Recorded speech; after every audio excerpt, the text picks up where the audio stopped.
Hello and welcome students. Software engineering का आज का हमारा टॉपिक रहने वाला है आर्किटेक्चरल स्टाइल्स। प्रीवियस लेक्चर में हम लोगों ने सॉफ्टवेयर आर्किटेक्चर के बारे में देखा था।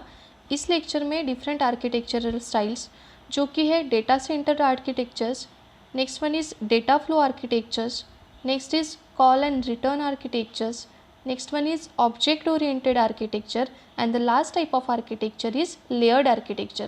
So we are going to discuss the first architectural style which is data centered architectures. data centered architectures क्या होता है? तो नाम पे से ही थोड़ा बहुत इसका मीनिंग निकल जाता है कि डेटा सेंटर में डिपॉजिटेड है। इस आर्किटेक्चर में जो कुछ भी आपका डेटाबेस रहेगा, जहाँ पे आपका डेटा स्टोर किया गया है, वो आपका सेंटर पॉइंट होता है आपके आर्किटेक्चर का। So see the first point, a data store will reside at the centre of this architecture. मैंने अभी बताया कि जो डेटा स्टोर होगा उस आर्किटेक्चर के सेंटर में रिसाइड करेगा and is accessed frequently by the other components that update, add, delete और modify the data present within the store. मतलब सेंटर में आपकी डेटा रिपोजिटरी रहेगी और उसको कनेक्टेड कुछ क्लाइंट्स रहेंगे और वो सारे क्लाइंट्स उस डेटा रिपोजिटरी को या फिर उस डेटा स्टोर में जो कुछ भी डेटा है उसको अपडेट कर सकते हैं, ऐड कर सकते हैं उसमें कुछ डेटा, उसमें से कुछ डेटा डिलीट कर सकते हैं, कुछ डेटा मॉडिफाई भी कर सकते हैं। Next point is the figure illustrates. अभी आगे की स्लाइड में हम लोगों को एक फिगर आएगी और वो है डेटा सेंटर आर्किटेक्चर की figure. So the figure illustrates a typical data center style. A client software access a central repository.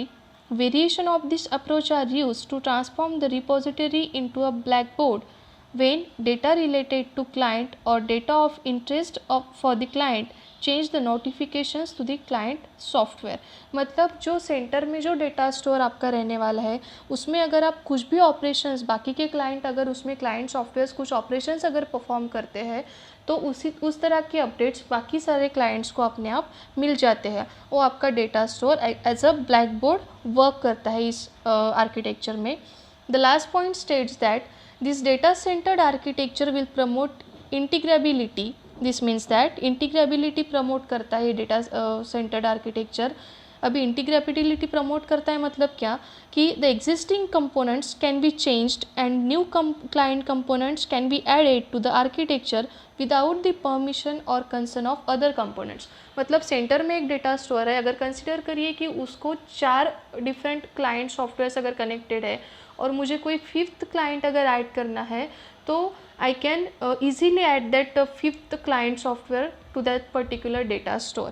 उसके लिए मुझे बाकी 4 लोगों की, बाकी 4 क्लाइंट सॉफ्टवेयर्स की परमिशन लेने की ज़रूरत नहीं पड़ती है। And the last point of this architecture is data can be passed among clients using blackboard mechanism.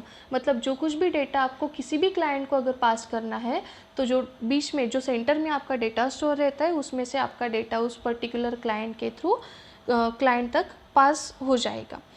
Now see the diagram. यहाँ पे आपको जैसे कि दिख रहा है डेटा सेंटर आर्किटेक्चर में सेंटर में आपका डेटा स्टोर रहेगा जहाँ पे सारा डेटा आपका स्टोर रहने वाला है और उस डेटा स्टोर को बाकी सारे क्लाइंट्स कनेक्टेड है।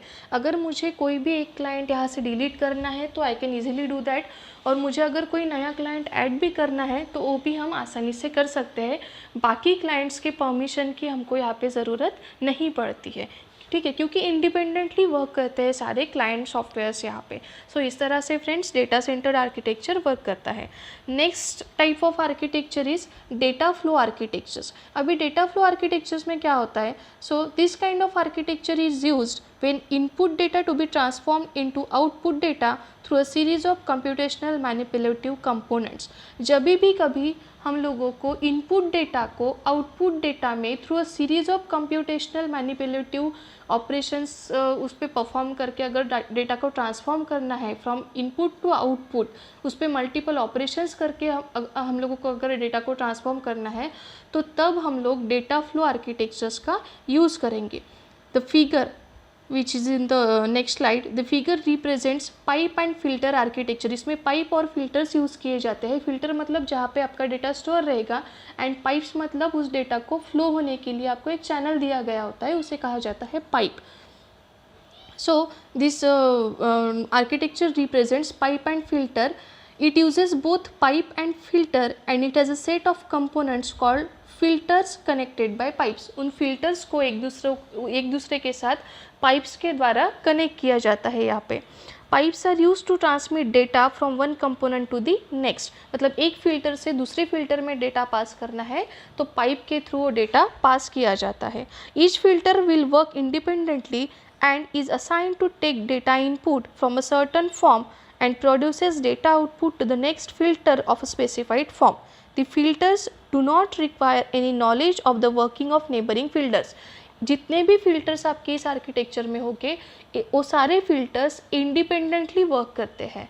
मतलब फिल्टर F1 अगर आपके पास है, उसने अगर कोई एक फॉर्म का डेटा लिया, उस पर प्रोसेसिंग किया और उसको वो आउटपुट जो उसने जनरेट किया है वो अगर फ़िल्टर 2 को पास करना है तो वो इजीली कर सकता है. उसे इस बात की टेंशन लेने की ज़रूरत नहीं है यहाँ पे कि फ़िल्टर 2 किस तरह का. Next point is if the data flow degenerates into a single line of transformation then it is termed as batch sequential. This structure accepts the batch of data and then applies a series of sequential components to transform it. मतलब क्या कि data degenerate होके अगर single line of transformation अगर perform करता है तो उसे batch sequential data flow architecture कहा जाता है. Now see the diagram. यहाँ पे आपको मल्टीपल फिल्टर्स दिए हैं और सारे फिल्टर्स एक दूसरे के साथ पाइप को कनेक्टेड है. जैसे कि आप यहाँ पे देख पा रहे हो, ये है फिल्टर, ये जितने भी है ये फिल्टर्स है. यहाँ पे आपका डेटा स्टोर रहेगा और अगर मुझे एक फ़िल्टर से दूसरे फ़िल्टर में डेटा पास करना है तो पाइप के थ्रू आप वो डेटा पास कर सकते हो. और एक खासियत है इस आर्किटेक्चर की कि सारे फ़िल्टर्स एक दूसरे से और एक खासियत है कि सारे फ़िल्टर्स इंडिपेंडेंटली वर्क करते हैं. मतलब फ़िल्टर 1 में क्या डेटा फॉर्म है, फ़िल्टर 2 में क्या डेटा फॉर्म है, ये एक दूसरे के साथ हो कंपेयर नहीं करते हैं, इंडिपेंडेंटली वर्क होता है इन सारे फिल्टर्स के बीच में. Now the next kind of architecture is call and return architecture. So in call and return architecture it is used to create a program that is easy to scale and modify. जो programmes scale and modify करने के लिए easy रहते हैं ऐसे programmes के लिए call and return architecture use किया जाता है. मेनी सब styles exist with in this category. मतलब एक मेन प्रोग्राम होगा, उस मेन प्रोग्राम को सब कैटेगरीज़ में डिवाइड करना है. अगर उन सब कैटेगरीज़ को और उनके सब कैटेगरीज़ में डिवाइड करना है, एक ट्री लाइक फॉर्मेशन जहाँ पे होता है, तब जाके हम लोग call and return architectures use करते हैं. 2 of them are explain below. अभी उसमें भी 2 टाइप्स है. तो उसका फर्स्ट टाइप आपको दिया है रिमोट प्रोसीजर कॉल आर्किटेक्चर. मतलब क्या कि this component is use to present in a main program or sub program architecture distributed among multiple computers on a network. remote procedure call architecture मतलब क्या कि जो मेन प्रोग्राम में या फिर मेन प्रोग्राम के जो मेन कैटेगरीज होती है, जो मेन डिवाइडेशन होता है, एक तो मेन प्रोग्राम या फिर सब प्रोग्राम्स में जो आर्किटेक्चर यूज़ किया जाता है उसे कहा जाता है remote procedure call architecture. And next one is main program और सब प्रोग्राम आर्किटेक्चर्स. मतलब क्या the main program structure decomposes into number of sub programs or functions into a control hierarchy. Main program contains number of sub programs that can invoke other components. तो जहाँ पे main program है उसके सब programmes आपने form किए, उन सब प्रोग्राम्स के अगेन सब प्रोग्राम्स फॉर्म किए और एक ट्री लाइक स्ट्रक्चर जहाँ पे बहुत बड़ा एक ट्री लाइक स्ट्रक्चर जब फॉर्म होता है तो हम लोग मेन प्रोग्राम और सब प्रोग्राम आर्किटेक्चर्स का यूज़ करते हैं. इस डायग्राम में आपको बताया है यहाँ पे हमारा मेन प्रोग्राम को कंट्रोलर सब प्रोग्राम्स में आपने डिवाइड किया. उन सब प्रोग्राम्स को अगर फिर से आप लोगों ने सब प्रोग्राम्स में डिवाइड किया तो इस तरीके का जब प्रोग्राम रहता है जिसको स्केल और मॉडिफाई आपको करना है तो ऐसे प्रोग्राम्स के लिए आप लोग call and return architectures use कर सकते हो. Next type of architecture is object oriented architecture. Now the first point is the components of a system encapsulate data and the operations that must be applied to manipulate the data. मतलब जहाँ पे आपका data और उस data पे जो operations आपको perform करने हैं वो ऑपरेशंस, मतलब क्या कि डेटा और उस डेटा पे जो ऑपरेशंस परफॉर्म करने हैं वो ऑपरेशंस जब एक कंपोनेंट में आपके स्टोर रहते हैं तब जाके आप लोग ऑब्जेक्ट ओरिएंटेड आर्किटेक्चर्स यूज़ करते हो. आप सभी लोगों को पता होगा कि C++ is also known as object oriented programming language, because उसमें आपका डेटा और उस डेटा पे आपको जो ऑपरेशन परफॉर्म करने हैं वो ऑपरेशंस एक ऑब्जेक्ट में स्टोर किए जाते हैं। ठीक है, तो उसी तरह से ऑब्जेक्ट ओरिएंटेड आर्किटेक्चर में भी एक सिंगल कंपोनेंट में आपका डेटा और उस डेटा पे परफॉर्म किए जाने वाले ऑपरेशंस को स्टोर किया जाता है। Next point is the coordination and communication between the components are established via the message passing। और ये जितने भी components रहेंगे उनके बीच में coordination and communication किसके थ्रू किया जाता है? मैसेज पासिंग टेक्निक के थ्रू किया जाता है। And the last type of architecture is layered architecture, जिसमें लेयर्स के फॉर्म में आपका डेटा स्टोर किया जाता है। So a number of different layers are defined with each layer performing a well defined set of operations. Multiple layers होती है, हर एक लेयर में किसी एक टाइप का डेटा आपका रखा जाएगा या फिर हर एक लेयर आपको कुछ स्पेसिफिक ऑपरेशन परफॉर्म करके देगी। Each layer will do some operations that becomes closer to machine instruction set progressively.